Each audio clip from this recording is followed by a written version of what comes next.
with the cosmic, why not? There are I think it's 4,000 billion observable galaxies now.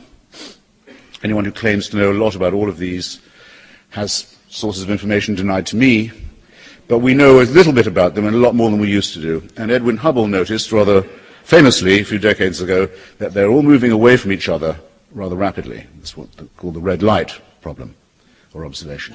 Very rapidly indeed, in fact. Now, this has very important implications because it was thought until 9 years ago that because of gravitational factors, that rate of expansion would surely by now be slowing. They'd still be expanding, moving away from each other fast, but less fast all the time. No, the rate is going up. The speed is increasing. Lawrence Krauss has a wonderful piece in the upcoming Scientific American on this absolutely crucial point. It means that within measurable time, there will be no signs left in the observable universe that the Big Bang ever occurred at all. Everything will have disappeared out of sight. There will be no markers, nothing to take observations from. I mention this because it's often said that how can something come out of nothing? It's the clever question every religious demagogue and businessman always begins by asking you. Well, we know we've got a bit of something in this universe, and we know nothingness is coming. So, some design, huh? Nothingness is not just innate, programmed, it's the next big thing. And we at least had some somethingness. As if to make assurance doubly sure, the Andromeda Galaxy is headed directly in collision course with our own. Measurably, it's already filling. The sky can be seen with the naked eye. In 5 billion years, which is to say, fucking soon, ladies and gentlemen, it's on us. And if it hasn't happened before then, our sun goes into a red giant, then a red dwarf. We become a crisp. That'll be nothingness programmed instead of somethingness. Some design, huh?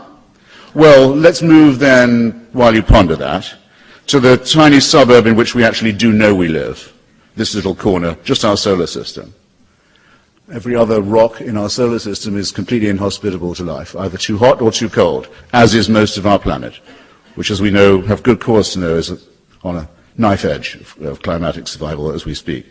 We could become extinct at any moment. In fact, when we still lived on the savannah of Africa, the environment to which we were adapted and have fled, but where we still betray the scars of our lowly origin by the coat of fur we grow in the womb and then shed, by the appendix, by our terrible dentition, and by many other things. Our adrenal glands are too big, our prefrontal lobes are too small. We're not the finest primates that could have evolved.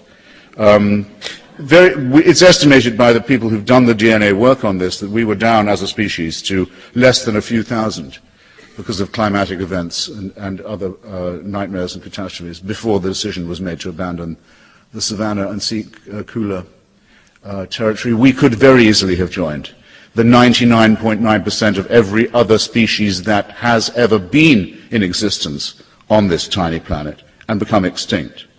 That close. What are we flattering ourselves about? What is so great about our anthropic principle that we should attribute this to a design or a designer? Some design, huh? And some designer too. Who but a serf wants it to be true? Here's what you have to believe to be a theist. For 100,000 years, humanity is born. Perhaps 25% of it dies in childbirth, or very shortly afterwards.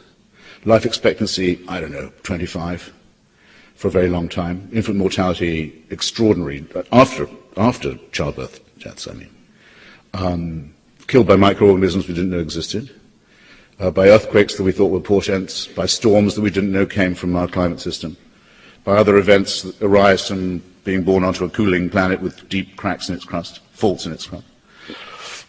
Then man-made things, turf wars, fights over women, fights over territory, over food, and so on. Very, very slow, gradual, exponential upward progress, we might like to think. Pretty slow, but at least we can claim out of our own self-respect, man-made. And for the first 96,000 years of this experience, heaven watches with folded arms. Us go through this. With indifference, without pity. And then around 4,000 years ago decides, gee, it's time to intervene. And the best way of doing that would probably be in Bronze Age Middle East, making appearances to stupefied illiterate peasants, which could later be passed on. The news would get to China after about 1,000 years of that. Well, 98.9% of all the species that have ever been on Earth are extinct now. And whatever process it was that set this in motion or kept it going, the process of evolution and natural selection from which we have so self-evidently evolved is a very pitiless one. It doesn't seem to be one that makes very many discriminations or chooses which species is to survive or which to be condemned. Stephen Jay Gould, in his wonderful book on the Burgess Shale, which I have an allusion or two, makes a very telling and I sometimes think chilling analogy. He says if you could put the tree, or he says more like a bush of evolution, the paleontological remains that you find have gone off on a branch that ended up nowhere. It doesn't go up, in other words, in an ascent. It goes out, fans out in a long bush like that. If you could, as it were, run all that back onto a tape, then play that tape again, there's absolutely no guarantee that it comes out the same way. Another branch could have thriven as ours might have withered. That's how random it is. Evolution doesn't know we're here. It didn't intend us to arrive here. It won't notice if we go. It will never know we were here. The stars look down, that's all they do. They don't care. As W.H. Auden says, a wonderful poem, in which the rather marvelous remark is made, if affections unequal be, let the more loving one be me, which Joseph Brodsky said could itself become the basis of a religion of love.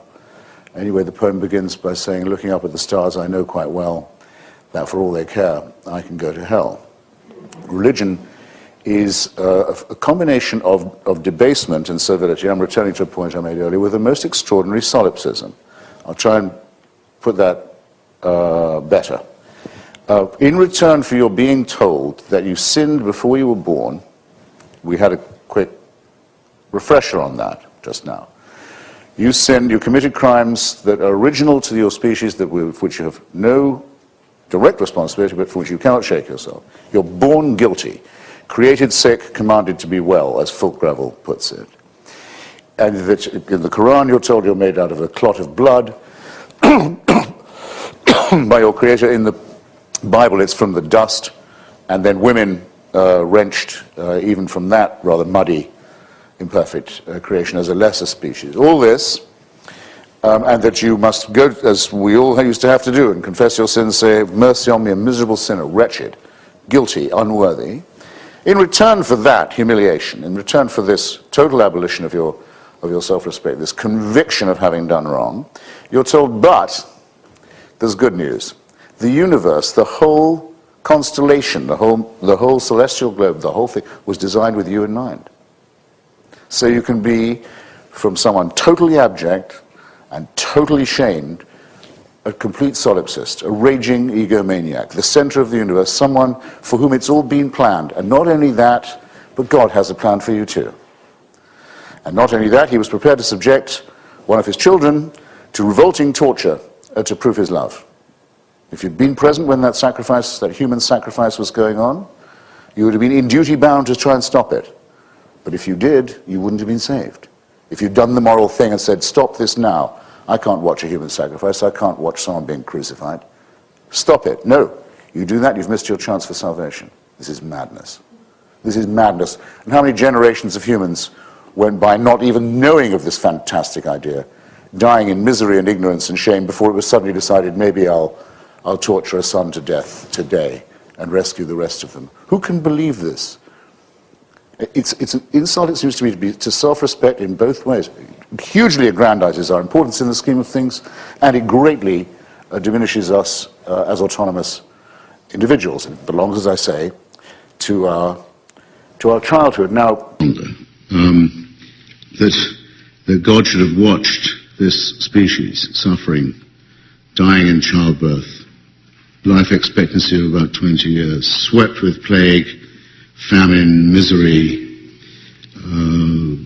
shame, mystery, dying in Brazil, dying in China, dying in Australia, countries not known to any of the writers of these testaments.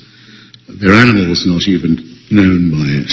and to have decided only a few thousand years ago, maybe it's time to intervene? Have a son of mine torn to shreds in a remote part of Bronze Age Palestine? Let the Chinese wait a few thousand years to find out that that's what happened. That should make them love each other. It's not to be believed. No serious person can believe it.